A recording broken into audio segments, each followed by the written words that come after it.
Hello everyone, Sangeeta রান্নাঘরে সবাইকে স্বাগতম জানাচ্ছি। আশা করছি আপনারা সবাই খুব ভালো আছেন। আজকে আবারও হাজির হয়ে গেছি আরেকটা রেসিপি নিয়ে। আমার আজকের রেসিপি পনির কোরমা। পনিরের অনেক রেসিপি আপনাদের সাথে শেয়ার করেছি। আমি আজকে একদম অন্যরকমভাবে পনিরের একটা রেসিপি শেয়ার করছি। তাহলে ভিডিওটা না টেনে পুরো ভিডিওটা দেখার অনুরোধ রইল। আমি এখানে পনির কোরমা বানানোর জন্য পনির নিয়ে নিয়েছি। পনিরগুলিকে আমি এরকম পিস করে কেটে নিয়েছি। আপনারা আপনাদের পছন্দ মতো পিস করে কেটে নেবেন। এবার পনিরগুলিতে আমি সামান্য একটু নুন দিয়ে দিচ্ছি আর দিয়ে দিচ্ছি সামান্য একটু লঙ্কার গুঁড়ো। এবার পনিরটাকে আমি ভালোভাবে মেখে নেব।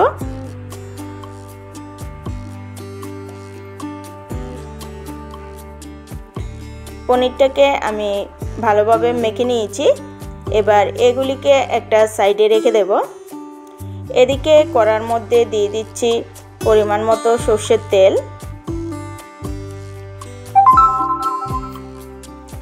তেলটা ভালোভাবে গরম হয়ে যাওয়ার পর এবার একে একে পনিরগুলিকে আমি ভেজে নেব।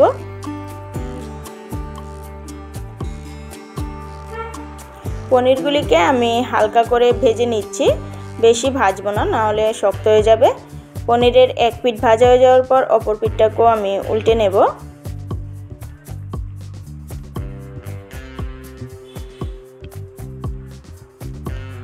এভাবে উল্টে পাল্টে আমি পনিরগুলিকে হালকা করে একটু ভেজে নিচ্ছি। এখানে পনিরগুলি আমার ভাজা হয়ে গেছে। এবার এগুলিকে একটা প্লেটের মধ্যে তুলে নেব।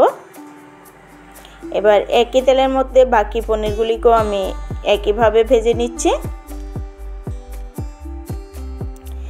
এই পনিরগুলিকেও আমি ভেজে নিয়েছি। এবার এগুলিকেও আমি পাত্রের মধ্যে তুলে নিচ্ছি। এবার একই তেলের মধ্যে আমি কিছুটা পেঁয়াজ কুচি দিয়ে দিচ্ছি। পেঁয়াজগুলিকে আমি বেরেস্তা বানিয়ে নেব।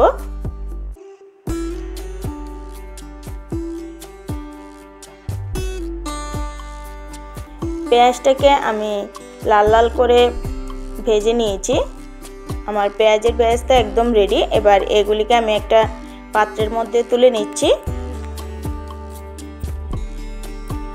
এদিকে একটা মিক্সিং জার নিয়ে নিয়েছি।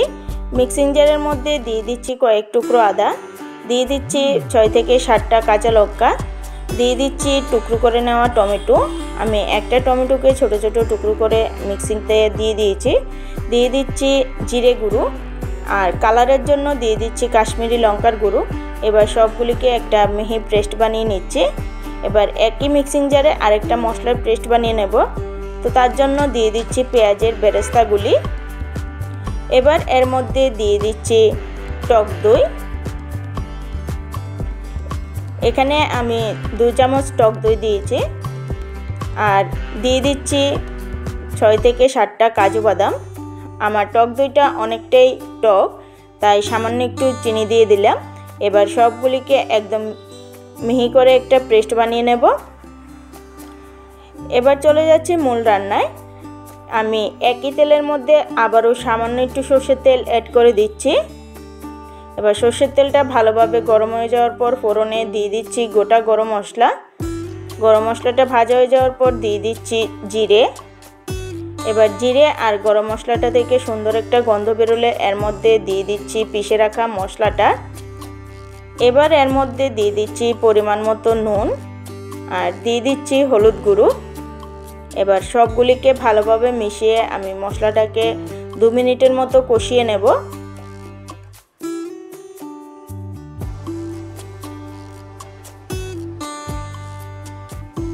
মশলাটাকে আমি 2 মিনিটের মতো কষিয়ে নিয়েছি। মশলাটা থেকে তেল ছাড়তে শুরু করেছে।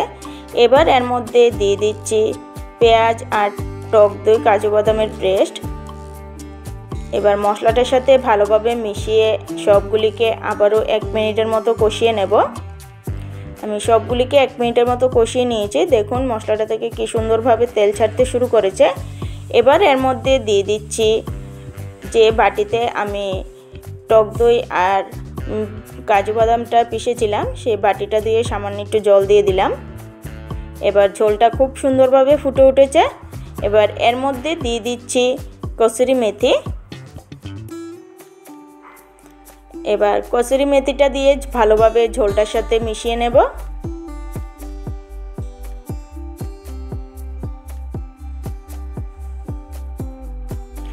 এবার এর মধ্যে দিয়ে দিচ্ছি ভেজে রাখা পনিরগুলি দিয়ে ভালোভাবে ঝোলটার সাথে মিশিয়ে কিছুক্ষণ সময় পনিরটাকে ফুটতে দেব। পনিরটাকে আমি কিছুক্ষণ সময় ধরে ফুটিয়ে নিয়েছি। এবার এর মধ্যে দিয়ে দিচ্ছি গরম মশলা গুঁড়ো। এর থেকে আর বেশি পনিরগুলিকে এর মধ্যে ফোটাবো না, তাহলে পনিরগুলি শক্ত হয়ে যাবে। এবার গরম মশলা দিয়ে দিচ্ছি। গরম মশলা গুঁড়োটা দিয়ে ভালোভাবে নাড়াচাড়া করে নামিয়ে নেব। আমার পনির কুরমা একদম রেডি।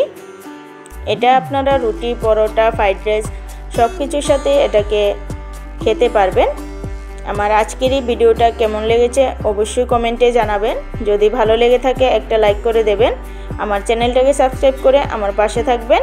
আমার চ্যানেলে নতুন বন্ধু হয়ে থাকলে চ্যানেলটাকে সাবস্ক্রাইব করে পাশে থাকা বেল আইকনটা ক্লিক করে দেবেন, তাহলে আমার ভিডিও নোটিফিকেশন সবার আগে আপনাদের কাছে পৌঁছে যাবে। আজকের জন্য এতটুকুই, আবারও ফিরে আসছি